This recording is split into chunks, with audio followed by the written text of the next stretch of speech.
So if any of you would like to ask questions of any of our panelists, in person or virtual, I would be happy to take them. Barry, do you want to go ahead and begin? I have a couple of quick questions. One, when new members of Congress are coming in, are they recruited by the various caucuses? And if so, is there any useful role for outside groups in that process, or is that better left alone? And then the second question is, you know, with the disparity of knowledge and time and money, and therefore power between your staffs and the lobbyists means that the public versus the special interest, the public is at a real disadvantage. What would it take to get you more staff?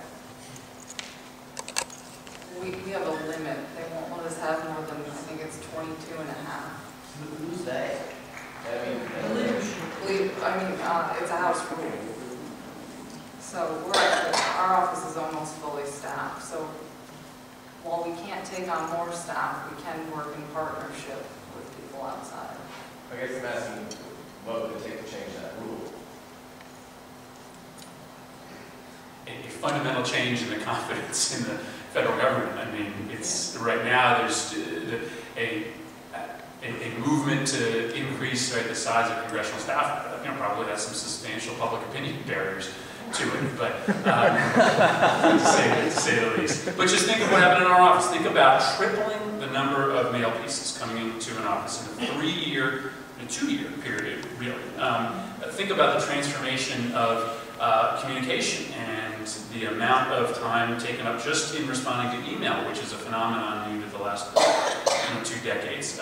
Staff sizes really have not changed, but it's certainly something that worthy of talking about. And your first question, I mean, I think a lot of new members come to Congress not knowing very much at all about the caucuses before they get there. So as you're working with candidates for office, especially, I think that's a perfectly appropriate and useful thing to talk to candidates for office about as to what the caucuses are and which ones they might be interested in joining.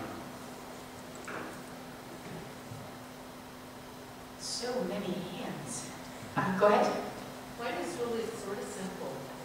About the Senate, I would like to see some of you, when you're talking to the press more often, could you please remind them that the Constitution says the Vice President breaks ties, which would imply that the Constitution doesn't think you need 60 votes to pass everything. It's just a useful thing to maybe remind the public about, please. Okay. We got nods. I think we're good. One thing I think we will do is, because this is streaming live on the internet, we'll repeat questions from the audience so that they can hear them, and then I will ask our panelists to answer them. That'll also perhaps make it slightly easier for Congressman Perriello to actually know what question is being asked. Go ahead. My name is Ben Zolno, and hearing this panel is great in terms of finding out what influences you. I make films geared towards policymakers about specific bills that are coming up, and one of the things I say is often they don't have time to read a 20-page document, and they need it turned into like a 90-second or 120-second film geared towards just you. And a lot of people say, does it work? And it works on a state level. I've done this a lot in California, not so much on a federal level. So I wanted to ask you if you received any kind of information like that. Would that be more useful to you than someone trying to get an hour-long meeting with you or something like that about a bill that's coming up in a few days? Question. Vote. Yeah, sorry. So the question for those of you who need to repeat it was, given that members of Congress and staff often don't have time to read a 20-page policy paper on something, would it be useful to get, for example, a very short 90 to 120-second film on an upcoming bill, or a very brief summary of it, rather than taking up an hour of somebody's time or giving them a very long paper? Fair representation of questions. Yeah. I really love the idea of the video. I think it's a great way to convey information, especially for people like me who have trouble focusing sometimes on when I'm reading. So, but the medium of just being able to watch the information and hear it and see somebody telling it to me would be extremely useful. And no one's ever sent me information on a bill like that. Anyone else like to comment? Yeah, I guess I'll say a little, basically what I said before, which is, you know, if I knew the person who's sending me a video with information, I would absolutely watch it. I've never received one. It sounds like a pretty cool idea. And then I was going to say this also when we were talking about policy memos. You know, I trust organizations that have sent me, you know, well-written, concise, non-clearly, you know, absurdly biased memos of information. So if I saw a couple of videos that seemed helpful to me, then sure, I can take off, you know. I would just say quickly that I think for the people that are participating here, we'd probably love to have the hour chat. But again, a lot of politicians are just going to take the path of least resistance. So it's going to be a finger in the wind to see how that's playing on late night shows, how that's playing in the papers the next day. So I think the more that people are able to go out and win media cycles on these issues, unfortunately that's often a bigger driver than substance. The second is the extent to which people commit to something during an election period and then come in with more of a sense of a mandate to move that when they start the next fight.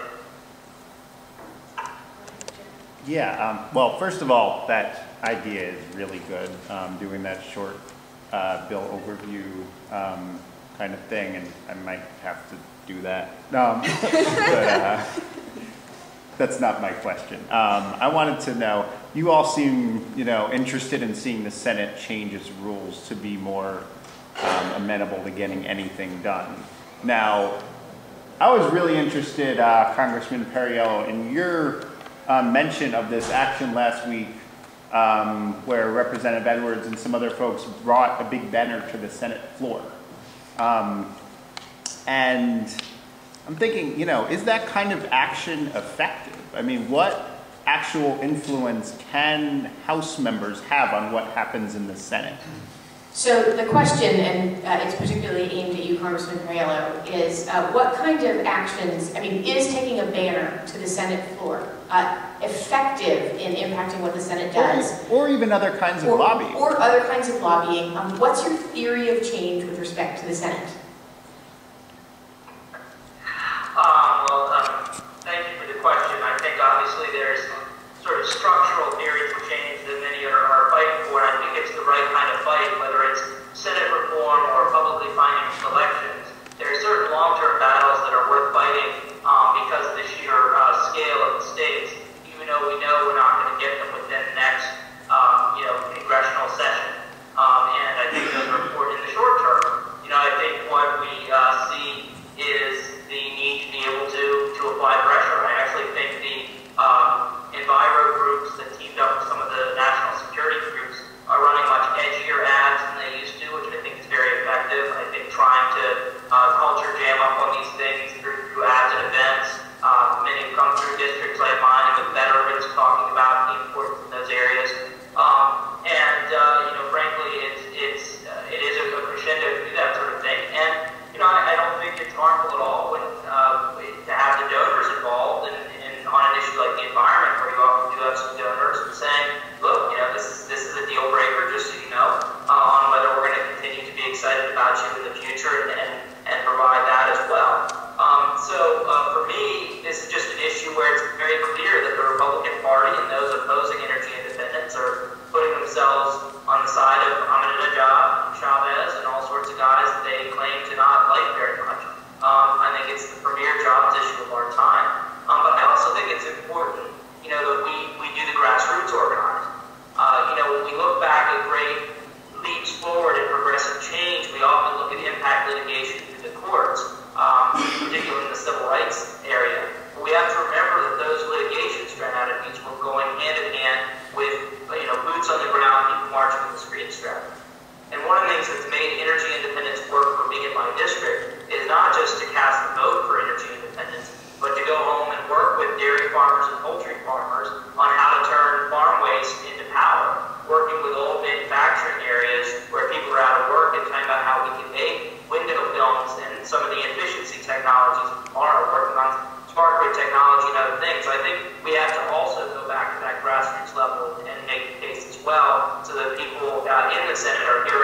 lot of different voices.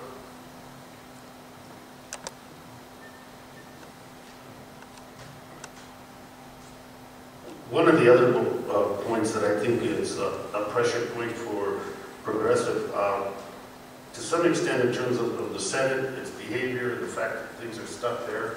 The reform of the procedures is all important. Udall's got legislation, Harkin is supporting that, Franken is supporting it.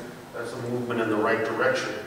But I also think there has to be a pressure point on the administration. There's almost this myopic sense that everything that can be done at the Senate must be bipartisan.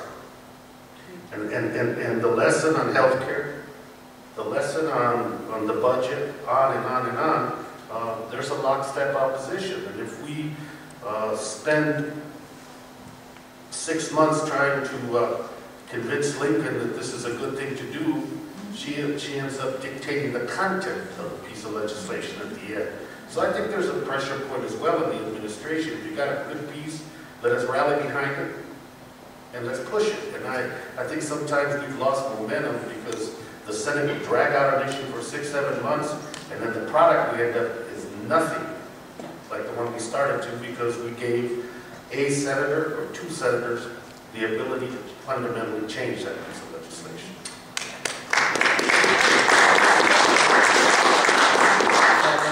And I would just quickly add, because a lot of our focus does end up being that 1 or 2 Democrats that we're trying to push to the finish line, we often let the Republicans off the hook. I mean, we talk about the Senate, we talk about the Senate.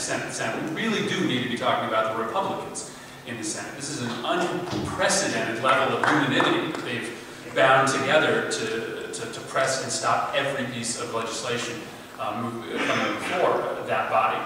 Listen, everyone there needs to be held accountable for the fact that the process doesn't work any longer.